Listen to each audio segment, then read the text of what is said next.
suis bergère depuis 11 ans. Je monte en alpage, je garde les troupeaux des autres éleveurs. Je travaille avec mes chiens de conduite qui, eux, s'occupent de se positionner par rapport au troupeau, de gérer le mouvement du troupeau. Et dans le troupeau qu'on m'a confié, on me confie aussi les chiens de protection, qui sont des patous, des kangals, des matins espagnols. Et les chiens de protection, eux, ne sont pas censés intervenir sur la dynamique du troupeau, mais sont juste là pour les protéger en fait, des prédateurs, notamment le loup qu'on rencontre en estive. Les gens arrivent et font pas comme il faut, ils vont menacer le chien ou continuer de marcher. Ils vont pas laisser le chien analyser la personne qui arrive et donc forcément mettre en tension les chiens. Mais le tout en fait c'est de rester calme. Besoin de savoir qu'est-ce qui s'approche de son troupeau.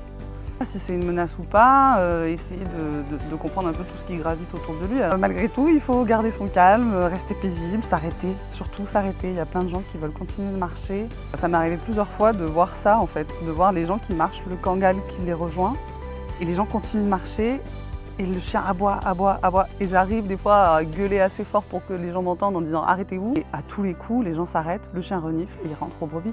De façon générale, le patou va rester plus proche du troupeau que le kangal, lui, il va naviguer loin, nettoyer en gros la zone. Moi, ce que j'essaye de faire assez souvent, c'est de rejoindre les gens quand je peux. Il y a des moments où je peux pas, mais sinon j'essaye assez souvent d'aller à la rencontre des gens quand je sais que ça va être problématique ou quoi. Et le fait que je sois là, ça calme un peu le chien et ça rassure aussi les gens. Une meute bien construite, c'est assez intéressant parce que chaque chien va avoir sa place et son utilité. Mais si le chien, il a passé une nuit à défendre son troupeau contre les loups et qu'il est épuisé, qu'il est à bout de nerfs, là, dans ces moments-là, ouais, on va avoir un chien qui est très sympa, mais le lendemain, il va être imbuvable, il va aller sur tout le monde hyper méchamment parce qu'en fait, il se remet pas de la nuit qu'il a passée, quoi. Moi, en 11 ans, j'ai jamais eu de morsure. J'ai jamais eu tout le temps les mêmes chiens de protection, j'ai toujours eu des chiens différents, mais j'ai jamais eu une seule morsure. Ça s'est toujours très bien passé.